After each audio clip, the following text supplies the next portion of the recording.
அனைவருக்கும் வணக்கம். பள்ளி வளாகம் முழுவதும் ஒருவித இனம் புரியாத பதட்டம் தொற்றிக் கொண்டிருந்தது. அது மதிய உணவு இடைவேளை நேரம்.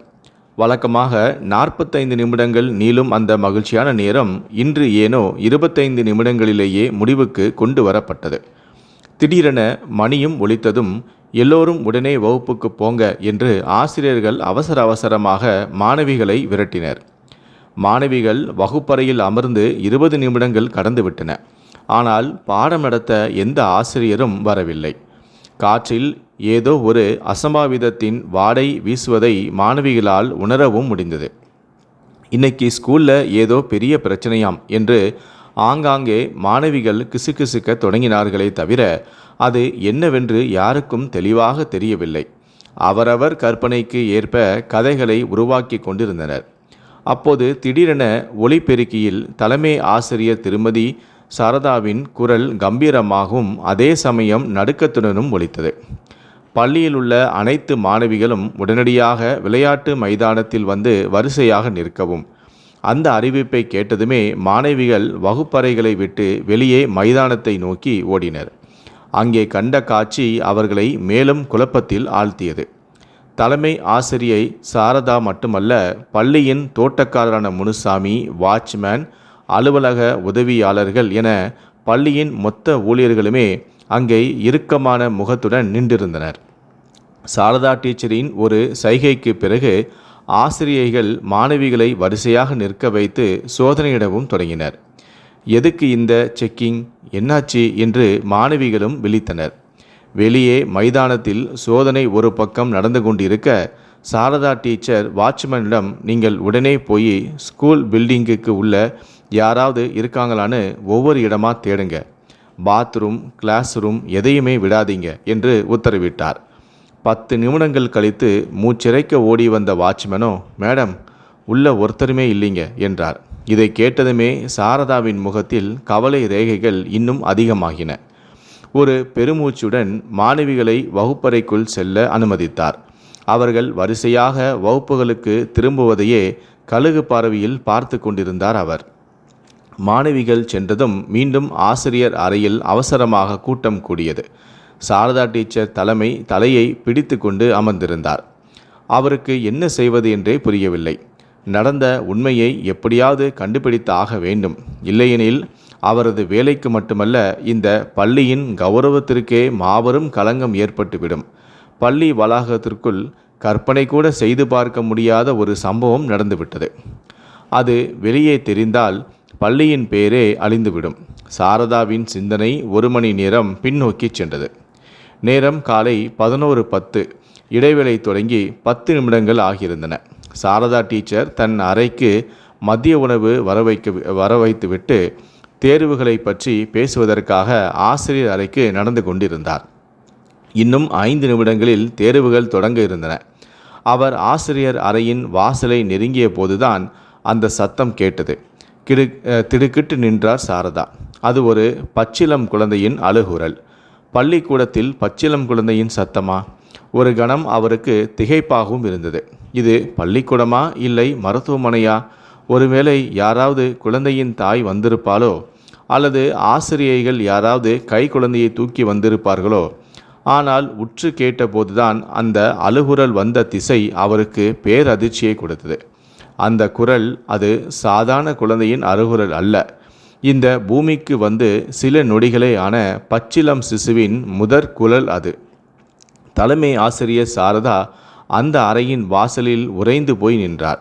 உள்ளே இருந்த ஆசிரியைகள் அனைவருமே அதிர்ச்சியில் எழுந்து நின்றனர். அவர்களும் அந்த சத்தத்தை மிக தெளிவாக கேட்டிருந்தனர். சிறிது நேரம் ஒலித்த அந்த அழுகுரல் திடீரென நின்றது. சாரதா டீச்சர் சந்தேகமும் அதிர்ச்சியும் கலந்த முகத்துடன் சத்தம் வந்த அந்த திசையை நோக்கி நடந்தார். அவருக்கு பின்னால் மற்ற ஆசிரியைகளும் பதட்டத்துடன் பின்தொடர்ந்தனர். அந்த சத்தம் எங்கிருந்து வருகிறது என்பதை யூகிக்க அவர்களுக்கு அதிக நேரம் பிடிக்கவில்லை.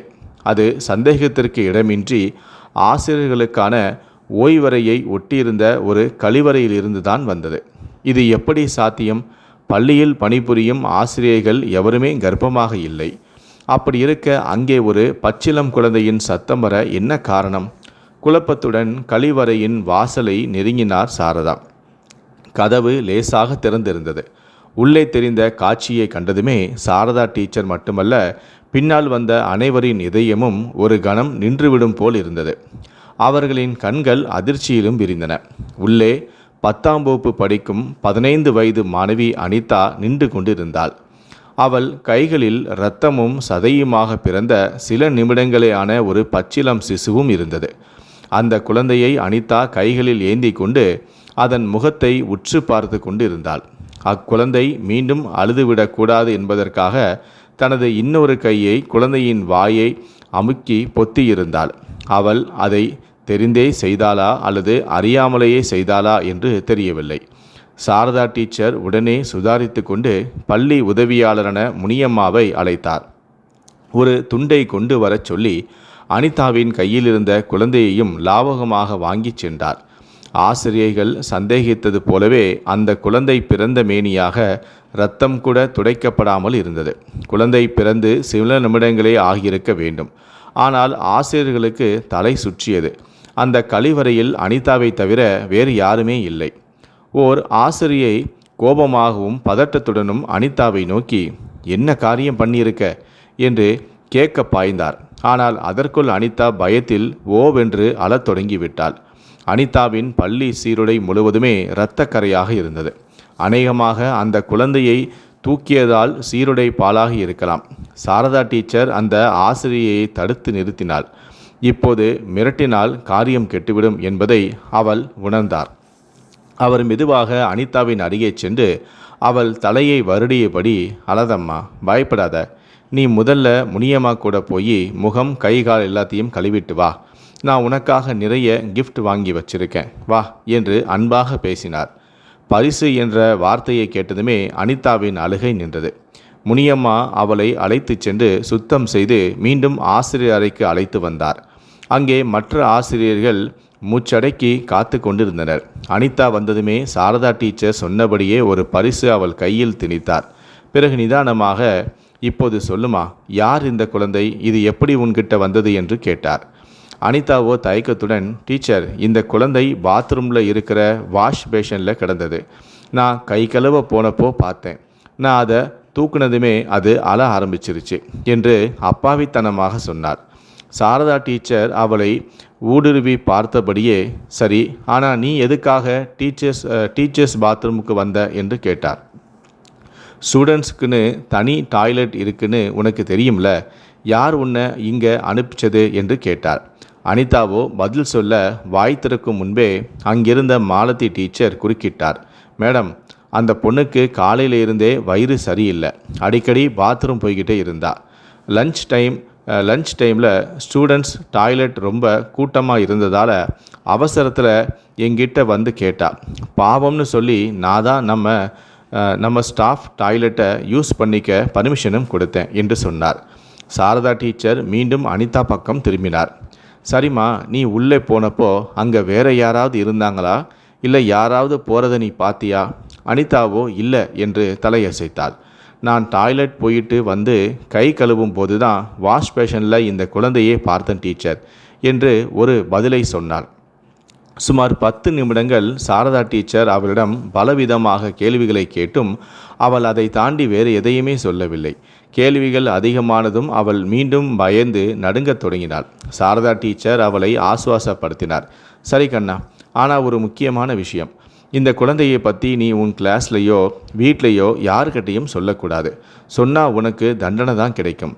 சொல்லாமல் சமத்தா இருந்தால் இன்னும் நிறைய கிஃப்ட் தருவேன், சரியா என்று அன்பாகவும் அதே சமயம் கண்டிப்பாகவும் சொன்னார். அந்த சிறுமிக்கு எப்படி சொன்னால் புரியுமோ அப்படி சொல்லி அவளை வகுப்பறைக்குள் அனுப்பி வைத்தார். அதன் பிறகுதான் மைதானத்தில் நடந்த அந்த திடீர் சோதனை எல்லாம். ஆனால் சோதனையில் எந்த தடயமும் கிடைக்கவில்லை. இதற்கிடையில் மீட்கப்பட்ட குழந்தையை சுத்தம் செய்து அதற்கு பாலும் பூட்டி துணிகளுக்கும் ஏற்பாடு செய்யப்பட்டன. அந்த குழந்தை ஆசிரியர் அறையில் உள்ள மேஜையில் கிடக்கப்பட்டிருந்தது. சாரதா டீச்சர் அந்த அறையில் குறுக்கும் நெடுக்குமாக நடந்து கொண்டிருந்தார். அவர் பார்வை அடிக்கடி அந்த குழந்தையின் மீதே விழுந்தது. பிறகு தனது அறைக்கு சென்று தனது மடிக்கணினியை எடுத்து வரச் சொன்னார். அந்த பள்ளியில் மொத்தம் 4 சிசிடிவி கேமராக்கள் தான் இருந்தன. ஒன்று அசெம்பிளி ஹால், மற்றொன்று ஆசிரியர் அறை, இன்னொன்று தலைமை ஆசிரியர் அறைக்கு வெளியே என முக்கிய இடங்களை மட்டுமே அவர் கவர் பண்ணி இருந்தன. நம்பிக்கையான ஒரு ஆசிரியை மட்டும் கூட வைத்து கொண்டு மற்றவர்களை வகுப்புகளுக்கு அனுப்பினார் சாரதா. மடிக்கணினியில் சிசிடிவி பதிவுகளை ஓடவிட்டார்.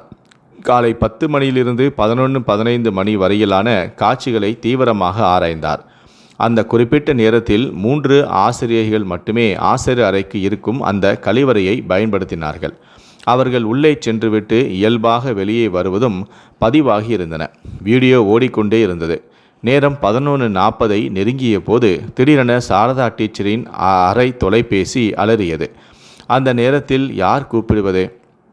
தொலைபேசியில் அழைப்பு வந்ததுமே சாரதா டீச்சர் மடிக்கணினியை பார்த்து கொண்டிருந்த ஆசிரியை கவிதாவிடம், நீங்கள் பார்த்துட்டே இருங்க, நான் இதோ வந்துடுறேன் என்று சொல்லிவிட்டு தனது அறைக்கு விரைந்தார். கவிதா டீச்சர் தனியாக அமர்ந்து மடிக்கணினியில் ஓடிக்கொண்டிருந்த காட்சியை உற்று நோக்கினார்.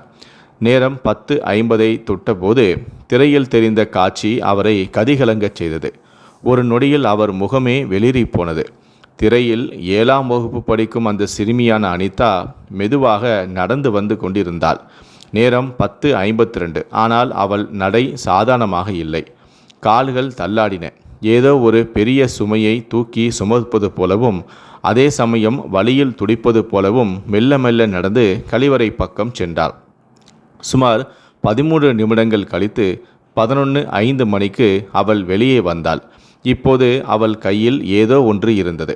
அதை தனது அக்குள் பகுதிக்குள் வைத்து துப்பட்டாவால் மூடி மறைக்க முயன்றாள். அவளுடைய முகத்தில் தெரிந்த பீதியும் சுற்றிலும் யாரும் பார்க்கிறார்களா என்று நோட்டமிட்ட விதமும் அவள் ஏதோ ஒரு தவறு செய்துவிட்டாள் என்பதை தெளிவாக காட்டியது. அதை பார்த்த கவிதா டீச்சருக்கு கைகால் நடுங்கத் தொடங்கியது. நெற்றியிலும் வியர்வை முத்துக்கள் அருமின. சட்டென வீடியோவை நிறுத்தினார். ஒரு கணம் அவருக்கு அனிதா மீது கடுமையான கோபமும் வந்தது. ஆனால் மறுகணமே இப்போது கோபப்படுற நேரம் இல்லை, நிதானமாக யோசிக்கணும் என்று தன்னை தேற்றி கொண்டாள். அவருடைய மனதில் ஒரு திட்டம் உருவானது. நேரம் குறைவாகவே இருந்தது. அருகில் நின்றிருந்த உதவியாளரிடம், எனக்கு தலை வலிக்கிறது, போய் ஒரு ஸ்ட்ராங் டீ வாங்கிட்டு வாங்க என்று சொல்லி அனுப்பி வைத்தார். அந்த அறை காலியானதுமே கவிதா மின்னல் வேகத்தில் செயல்பட்டார்.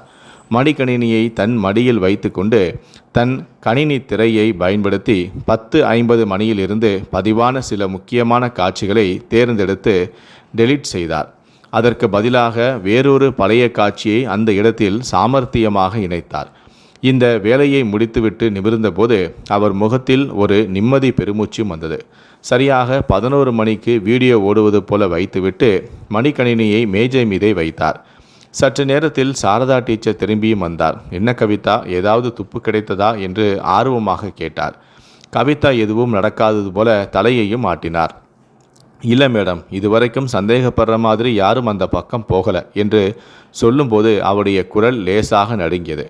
சாரதா டீச்சர் அதை உற்று கவனித்தாலும் கவிதாவுக்கு உடல்நிலை சரியில்லை என்று நினைத்து கொண்டு விட்டுவிட்டார். தேநீர் குடித்த பிறகு கவிதா டீச்சர் தனக்கு திடீரென உடல்நிலை சரியில்லாதது போல நடித்தார். மேடம், எனக்கு ரொம்ப மயக்கமாக இருக்குது, நான் கிளம்பட்டுமா? அப்படியே என் அக்கா பொண்ணு அனிதாவையுமே கூட்டிக்கிட்டு போகிறேன் என்று சொன்னாள். ஸ்கூல் முடிகிற நேரம்தானே என்று அனுமதியும் கேட்டார். அனிதா தான் அந்த சிறுமி என்பதை அறிந்திருந்தும் சாரதா டீச்சர் எதுவும் காட்டிக்கொள்ளாமல் அனுமதி அளித்தார். பள்ளியை விட்டு வெளியே வந்ததுமே கவிதா டீச்சரின் முகம் மாறியது. அதுவரை சாந்தமாக இருந்தவர் வீட்டிற்குள் நுழைந்ததுமே காலியாக மாறினார். அனிதாவின் தலைமுடியை கொத்தாக பிடித்து இழுத்துச் சென்று தன் மாமியார் காலடியில் தள்ளிவிட்டார். அத்தை, உங்கள் செல்ல பேத்தியை பாருங்க, இவளை வேற ஸ்கூலில் சேருங்கன்னு அப்போவே சொன்னல, கேட்டிங்களா? இப்போ பாருங்க, என் தலையிலேயே மண்ணை வாரி போட்டுட்டா என்று சொன்னார். இன்னைக்கு நான் மட்டும் அந்த வீடியோவை அழிக்கலைன்னா ஸ்கூல் முழுக்க இவ மானமே போயிருக்கும், என் வேலையும் போயிருக்கும் என்று கத்தினார். மாமியார் அதிர்ச்சியில் உறைந்து போய், என்னம்மா சொல்கிற, என்னாச்சு என்று பதறினார். இவளை இங்கிருந்து எங்கேயாவது அனுப்பிடுங்க, இல்லைனா நான் இவளை கொன்னுடுவேன் என்று சீறிவிட்டு தன் அறைக்குள் சென்று கதவை சாத்தி கொண்டாள் கவிதா. பள்ளியில் மென்மையான டீச்சராக வலம் வரும் கவிதாவா இது என்று பார்க்கும் எவருக்குமே சந்தேகம் வரும். மாமியார் அனிதாவை தூக்க முயன்றார். அனிதாவோ பயத்தில் வெளிரி போயிருந்தாள். அவளது கைகால்கள் சில்லென்று இருந்தன. மாமியார் அவளை அணைத்த போது காலில் ஏதோ ஈரமாக படுவதை உணர்ந்தார். குனிந்து பார்த்தவர் அலறிவிட்டார். அனிதா நின்றிருந்த இடத்தில் இரத்த வெள்ளம்.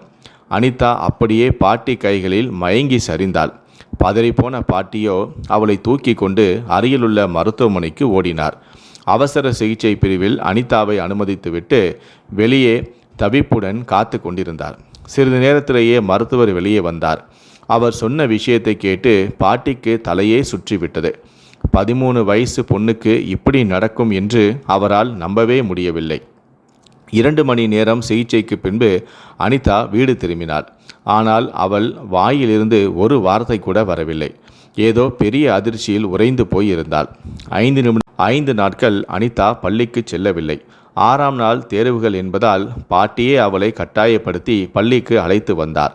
பாட்டிக்கு சாரதா டீச்சரை பார்த்து, பள்ளிக்கூடத்தில் என் பேத்திக்கு என்ன நடந்தது, எப்படி இவ்வளவு பெரிய விஷயத்தை யாரும் கவனிக்காமல் விட்டீங்க என்று சண்டை போட வேண்டும் என்ற ஆத்திரமும் இருந்தது. ஆனால் சாரதாவை பார்க்க முடியவில்லை. வகுப்பறைக்குள் நுழைந்த அனிதாவுக்கு நரகம் காத்திருந்தது. வகுப்பில் இருந்த மற்ற மாணவிகள் அவளை ஏதோ வேற்று கிரகவாசிகளைப் போல பார்ப்பது போலவும் தீண்டத்தகாதவளை பார்ப்பது போலவும் பார்த்தனர். அவளது நெருங்கிய தோழிகள் கூட சி இவகிட்ட பேசாதீங்க என்று முகம் சுளித்து ஒதுங்கினர். அனிதா தலைகுனிந்து அமர்ந்து அழுது கொண்டிருந்தாள். அப்போது வகுப்பாசிரியை உள்ளே வந்தார். அனிதா, உடனே பிரின்சிபால் ரூமுக்கு போ, மேடம் உன்னை கூப்பிட்றாங்க என்று கராராக சொன்னார். பிரின்சிபால் என்ற வார்த்தையை கேட்டதுமே அனிதாவுக்கு நடுக்கம் கண்டது. இதற்காகத்தானே அவள் இத்தனை நாள் பள்ளிக்கு வராமல் இருந்தாள். இப்போது மாட்டிக்கொண்டமே என்று பயந்து நடுங்கினாள். அவள் எழுந்திருக்க தயங்கியதை கண்ட ஆசிரியை கோபத்துடன் அவள் கையை பிடித்து தரதரவென இழுத்துச் சென்றார். வகுப்பாசிரியை அனிதாவை தரதரவென்று இழுத்துச் சென்று தலைமை ஆசிரியர் அறையின் வாசலில் விட்டார். பிடியிலிருந்து விடுவிக்கப்பட்ட மறுகணமே அனிதா அங்கிருந்து தப்பித்து ஓட முயன்றாள். ஆனால் சாரதா டீச்சரின் சைகையை புரிந்து கொண்ட உதவியாளர்கள் அவளை பாய்ந்து பிடித்து கொண்டனர். சாரதா டீச்சர் ஆவேசமாக அவள் அருகே வந்தார். பலார் என்ற சத்தம். அறை முழுவதும் அந்த அரைந்த சத்தம் எதிரொலித்தது. அனிதாவின் பிஞ்சு கன்னம் தடித்து சிவந்தது. உன் வயசு என்ன? நீ பண்ணுற காரியம் என்ன? இந்த சின்ன வயசில் இப்படி ஒரு தப்பை செய்ய உனக்கு வெக்கமா இல்லை? இப்போ என்னமோ தெரியாத மாதிரி ஓடுறியே. எல்லாம் எங்களுக்கு தெரிஞ்சிருச்சு. உண்மையை சொல்லு. இந்த குழந்தையோட அப்பா யாரு? ஏன் இப்படி செஞ்ச என்று சாரதா டீச்சர் சரமாரியாக கேள்விகளை தொடுத்தார். 4.5 அடி உயரமே இருந்த அந்த சிறுமியோ பயத்தில் வெலவெலத்து போய் நின்றாள். கண்ணீர் தாரத்தாரையாக ஓடியது. உதவியாளர்களின் பிடியிலிருந்து திமிரிக்கொண்டு சாரதா டீச்சரின் கால்களில் விழுந்தாள். மேடம், சத்தியமாக நான் எந்த தப்புமே பண்ணலை மேடம். எனக்கு எதுவுமே தெரியாது மேடம். எனக்கு ரத்தம் வந்தப்போ நான் பயந்து போய் பாட்டிக்கிட்ட சொன்னேன். அதுக்கு பாட்டியோ இது சாமி கொடுத்த வரம், பயப்படாதுன்னு சொன்னாங்க. நான் அசிங்கமானவை இல்லை மேடம், ப்ளீஸ் நம்புங்க என்று கதறினாள். அழுது கொண்டே இருந்த அனிதா திடீரென கண்கள் சொருகி சாரதாவின் காலடியிலேயே மயங்கியும் விழுந்தாள். பதறிப்போன சாரதா டீச்சரோ உடனே அவளை தூக்கி கொண்டு மருத்துவமனைக்கு விரைந்தார். அங்கே மருத்துவர்கள் அனிதாவை பரிசோதித்து சொன்ன தகவல் சாரதா டீச்சரின் தலைக்கு மேல் இடியை இறக்கியது. மருத்துவர் சொன்னார், மேடம், நீங்கள் என்ன நினச்சி இந்த பொண்ணை கூட்டிகிட்டு வந்தீங்கன்னு தெரியலை. ஆனால் இந்த பொண்ணு கர்ப்பமாக இல்லை. இவளுக்கு இப்போதான் முதல் முறையாக பெரிய மனுஷி ஆகியிருக்கா. இரத்தப்போக்கு அதிகமாக இருந்ததாலையும் பயத்திலையும் மயக்கம் போட்டிருக்கா. மற்றபடி இவ மேலே எந்த தப்புமே இல்லை. சாரதா டீச்சருக்கு தூக்கி வாரி போட்டது. அப்படியென்றால் பள்ளியில் கிடந்த அந்த குழந்தை இவளுடையது இல்லையா? விசாரணையில் உண்மை மெல்ல வெளிவந்தது. அனிதா தாய் தந்தை இல்லாத பெண். பாட்டி மற்றும் மாமா, அத்தை ஆகியோருடன் வசிக்கிறாள். அதாவது கவிதா டீச்சருடன் வசிக்கிறாள். அனிதாவுக்கு முதல் முறை மாதவிடாய் ஏற்பட்ட போது பள்ளிக்கு வந்திருக்கிறாள். அவளுக்கு உதவ வேண்டிய அவளது அத்தை கவிதாவோ அவளை திட்டி கொடுமைப்படுத்தி இருக்கிறார். அன்று அவளுக்கு உதவியது சுமதி என்ற வேறொரு ஆசிரியைதான். ஆனால் துரதிர்ஷ்டவசமாக சுமதி டீச்சரின் தாயார் இறந்து விட்டதால் அவர் விடுப்பில் சென்று விட்டார். வீட்டில் அத்தை கவிதா, சி தரித்திரம் பிடிச்சவளே, தீட்டு பட்டுடுச்சு என்று திட்டியதை அனிதா ஏதோ தான் பெரிய தவறு செய்துவிட்டதாக நினைத்து பயந்து போய் இருக்கிறாள்.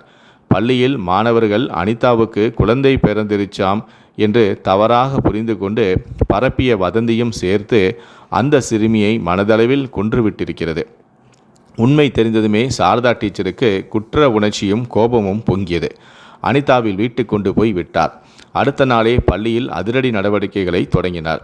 சம்பவம் நடந்த அன்று பள்ளியில் இருந்த அத்தனை ஊழியர்கள், ஆசிரியர்கள், காவலாளி என அனைவரையுமே பட்டியலையும் எடுத்தார். இங்கே இருக்கிற அத்தனை பேருக்குமே DNA டெஸ்ட் எடுக்க போகிறோம். சிட்டி ஹாஸ்பிட்டலில் இருந்து டீம் வந்திருக்கு என்று அறிவித்தார். எல்லோரும் வரிசையில் நின்றனர்.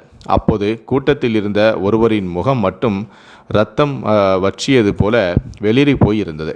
அது வேறு யாருமல்ல, கவிதா டீச்சர் தான். சாரதா டீச்சர் அவரை கவனித்து விட்டார். ஆனால் கையில் ஆதாரம் இல்லாமல் எதுவுமே கேட்க விருப்பமில்லை. 3 நாட்களில் ரிப்போர்ட்டும் வரும் என்று சொல்லி அனுப்பி வைத்தார். 3 நாட்கள் கழித்தன. ரிப்போர்ட் சாரதாவின் கைக்கும் வந்தது. அதை பார்த்ததும் அவரது சந்தேகம் உறுதி செய்யப்பட்டது. சாரதா டீச்சர் யாருக்கும் சொல்லாமல் அந்த பச்சிளம் குழந்தையை தூக்கி கொண்டு நேராக அனிதாவின் வீட்டிற்கு சென்றார். அவர் உள்ளே நுழையும் போது அங்கே ஒரு நாடகம் நடந்து கொண்டிருந்தது. சாரதா டீச்சரையும் அவர் கையில் இருந்த குழந்தையையும் பார்த்ததுமே கவிதா டீச்சர் பதறினார்.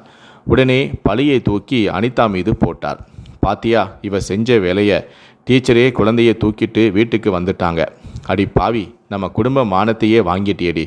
இந்த கள்ள குழந்தைய பெத்து போடவா நான் உன்னை வளர்த்தேன் என்று கத்திக்கொண்டே அனிதாவை அடிக்க பாய்ந்தார் கவிதா. அனிதாவின் கழுத்தை நெரிப்பது போலவும் கவிதா நெருங்கிய நேரம் வீட்டு வாசலில் ஒரு காலடி சத்தம் கேட்டது. அனிதாவின் மாமா சேகர் உள்ளே நுழைந்தார். வந்த வேகத்தில் கவிதாவை பிடித்து பின்னால் தள்ளினார். நிறுத்து கவிதா என்று அவரது குரல் இடி போல ஒலித்தது.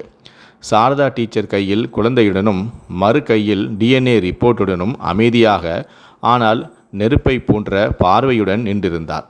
சாரதா டீச்சர் மெதுவாக நடந்து சென்று கையில் இருந்த பச்சிளம் குழந்தையை அனிதாவின் பாட்டியிடம் கொடுத்தார். அம்மா, இதோ உங்கள் வாரிசு, பத்திரமா வச்சுக்கங்க.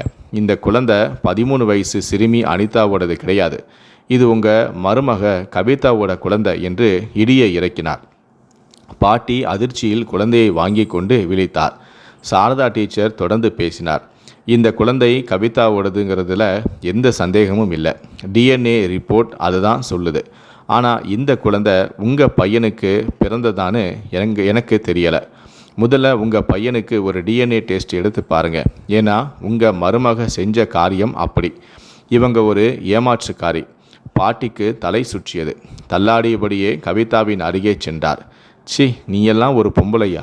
ஒரு டீச்சராக இருந்துட்டு எவ்வளவு கேவலமான புத்தியை வளர்த்து வச்சிருக்க. பெத்த குழந்தைய அது பிறந்த சில நிமிஷத்திலேயே சாகடிக்க துணிஞ்சிருக்கியே. நீ எல்லாம் மிருகத்தை விட மோசம். உன்னால் எப்படி மற்ற பிள்ளைங்களுக்கு பாடம் சொல்லித்தர முடியும் என்று ஆவேசமாக கத்தினார். சாரதா டீச்சர் குறுக்கிட்டு, அம்மா, இவங்க செஞ்சதில் பெரிய தப்பு என்ன தெரியுமா? தான் செஞ்ச பாவத்தை மறைக்க விவரம் தெரியாத 15 வயசு பொண்ணு மேலே பழிய போட்டது தான். அனிதா மேலே இவங்களுக்கு என்ன வன்மம்? அந்த சின்ன பெண்ணோட எதிர்காலத்தையே அழிக்க பார்த்துருக்காங்க. இவங்களை இனிமே ஒரு நிமிஷம் கூட என் ஸ்கூலில் வேலையில் வச்சுக்க முடியாது. டிஸ்மிஸ்ட் கவிதா என்று முகத்தில் அடித்தாறு போல கூறிவிட்டு சாரதா டீச்சர் அங்கிருந்து வெளியேறினார்.